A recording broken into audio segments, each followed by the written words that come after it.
verdade, eu creio que esses versículos 6 e principalmente o 7 e 8 são os versículos que já foram mais bem explicados durante essa conferência. Porque o irmão Fred pregou sobre esse Salmo 32 ontem, durante 1 hora, ele explicou. Então, eu creio que nós já temos bastante informação a respeito. Mas o que chama atenção aqui é que, primeiro, Paulo fala sobre Abraão, e ele prova que Abraão foi justificado pela fé e não pelas obras. E aí algum judeu, né, ou qualquer pessoa ainda poderia dizer, tá bom, me convenceu então a respeito de Abraão. Mas Abraão veio antes da lei. Mas depois que veio a lei, agora sim a justificação é pelas obras da lei. E então Paulo apresenta um outro exemplo, o de Davi, que veio depois da lei. Davi viveu sob a lei. E para contra-argumentar, né, Paulo apresenta então essa citação do Salmo 32, em que Davi diz, bem-aventurados cujas maldades são perdoadas e cujos pecados são cobertos. Bem-aventurado o homem a quem o Senhor não imputa o pecado. Davi veio depois da lei, né? E nós aprendemos ontem que Davi cometeu 2 terríveis pecados que estavam previstos na lei. Isso numa só oportunidade, né? Não dá para nem falar das coisas que ele fez durante a vida dele toda, mas Davi cometeu o pecado do adultério e depois o pecado do homicídio. Os 2 estavam na lei. E ele, então, infringe a lei, ele transgride a lei, né, ele ultrapassa a linha da lei, a linha estabelecida pela lei, pelo menos 2 vezes naquele episódio que nós ouvimos ontem. E agora Davi está falando de perdão, porque se a justificação fosse pelas obras, Davi jamais poderia ser justificado. Ele transgrediu a lei. E nós vimos que aquele que transgride um só ponto da lei, tropeça em toda a lei. Mas Davi transgrediu 2. Mesmo assim, ele pode falar de maldades perdoadas, pecados cobertos, e pode dizer, bem-aventurado o homem a quem o Senhor não imputa o pecado, porque ele tinha por experiência própria experimentado a justificação pela fé.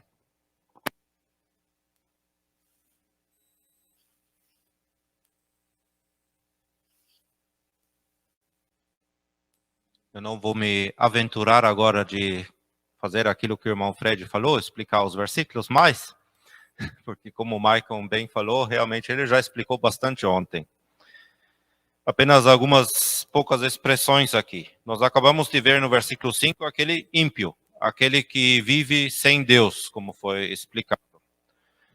Aqui no versículo 7 agora, quanto ao caso de Davi, ele fala de pessoas cujas maldades ou iniquidades foram perdoadas.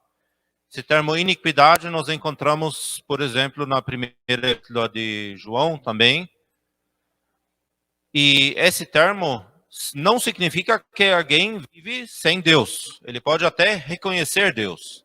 Iniquidade significa que alguém vive como se não existisse qualquer tipo de lei, qualquer tipo de ordem, como fora da lei. Então temos essa pequena diferença aqui. Nós podemos até, pode haver pessoas, não, eu reconheço Deus. Mas na vida, na prática, vive como se esse Deus não tivesse estabelecido nenhuma regra sequer na sociedade. Até mesmo isso. E essas iniquidades também foram perdoadas.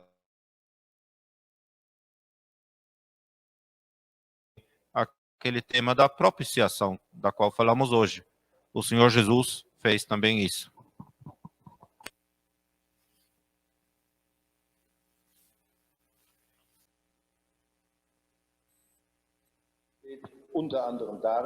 A diferença entre Abraão e Davi, entre outras coisas, consiste nisto.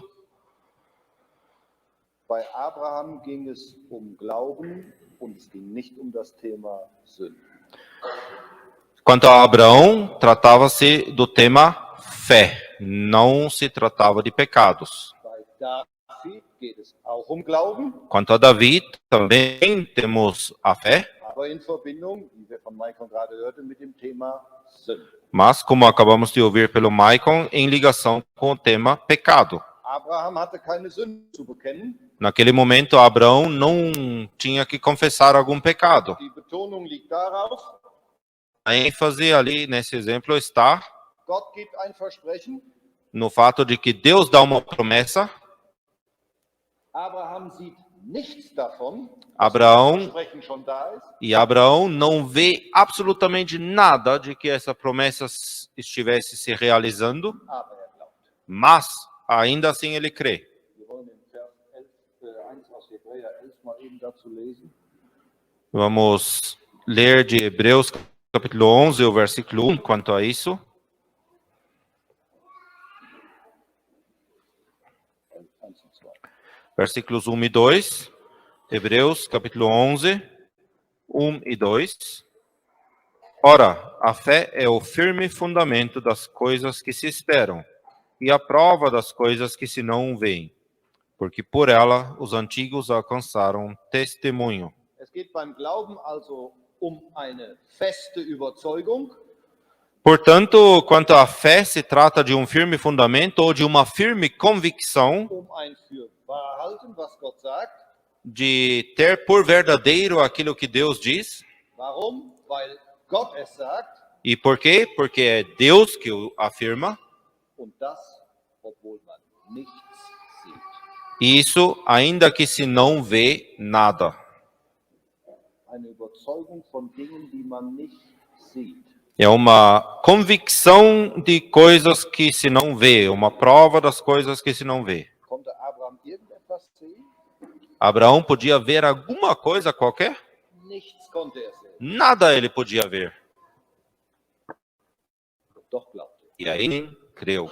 Wenn wir in Kapitel 4 weiterkommen, heute leider nicht mehr, Se nós continuarmos naquele capítulo 4, e que hoje talvez não vamos avançar mais, geht es noch auf den großartigen Glauben Abrahams ein. aí Paulo, mais uma vez, no fato da grande fé de Abraão. Aber bei David war die Sache eben völlig anders. Mas quanto a Davi, a coisa era bem diferente.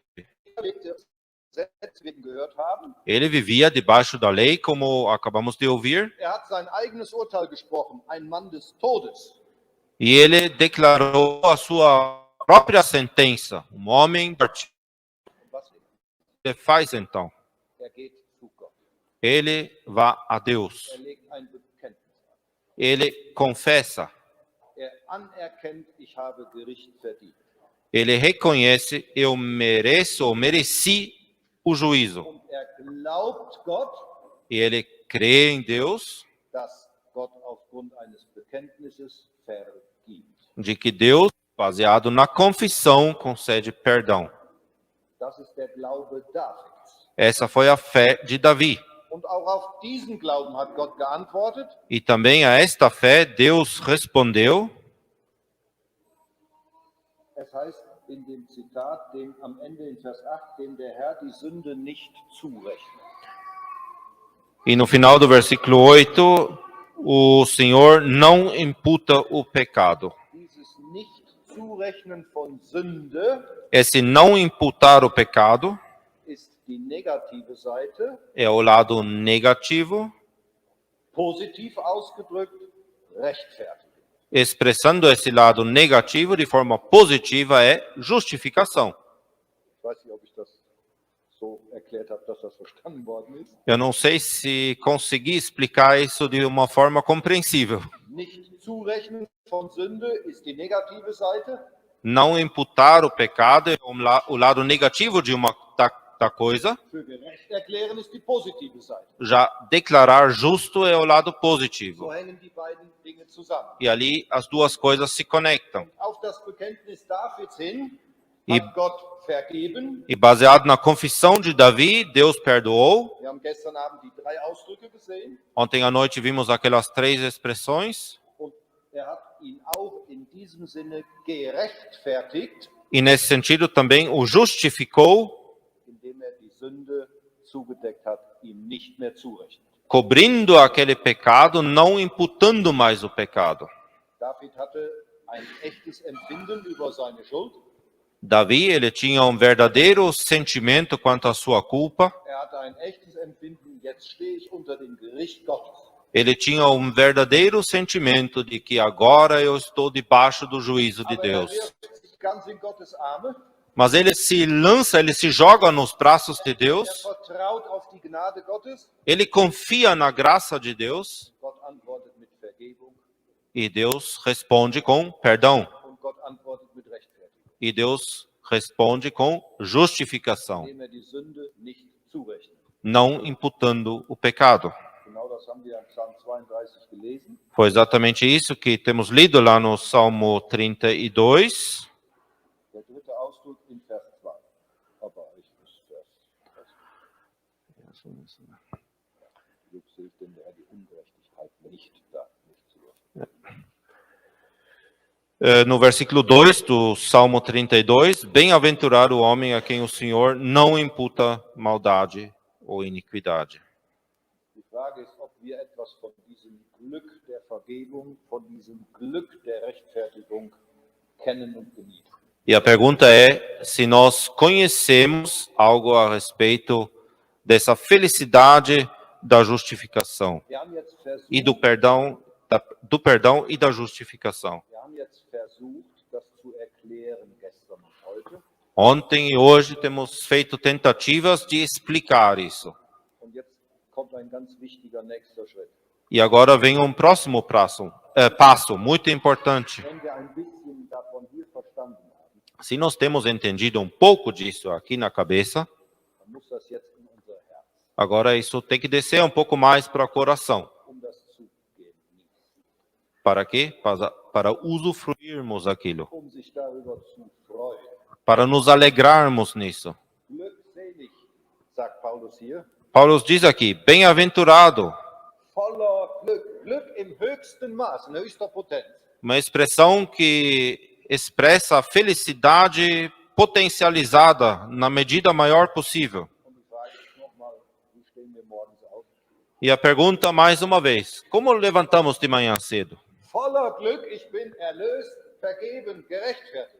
Cheio de felicidade que eu sou redimido, perdoado, justificado. Danke dir, Gott, dass du das bewirkt hast für mich. Meu Deus, te agradeço que tu operaste isso a meu favor. So will ich den Tag beginnen Assim eu quero começar o dia und für dich leben.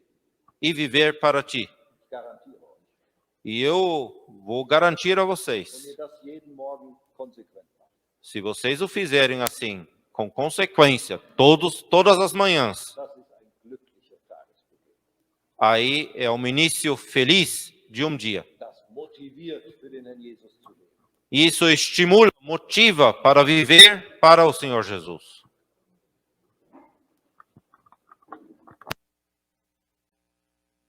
Como nem todos têm o outro hinário, talvez o hino não seja conhecido por todos, eu quero ler uma estrofe do hino 66 dos hinos espirituais. Ele fala assim: ó felicidade, a vingança de Deus não mais permanece sobre os filhos seus. A redenção na expiação, a morte é vencida, a prisão foi rompida, libertos estamos com Cristo.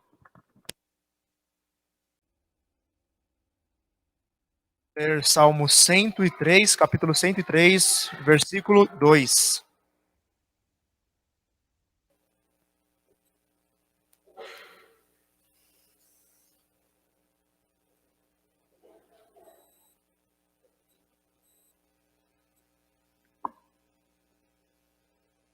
Salmos, capítulo 103, versículo 2.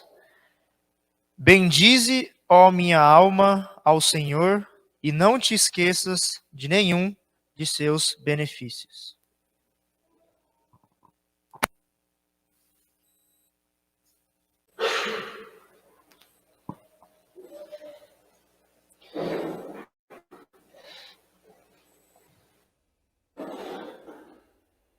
Isaías 61, versículo 10.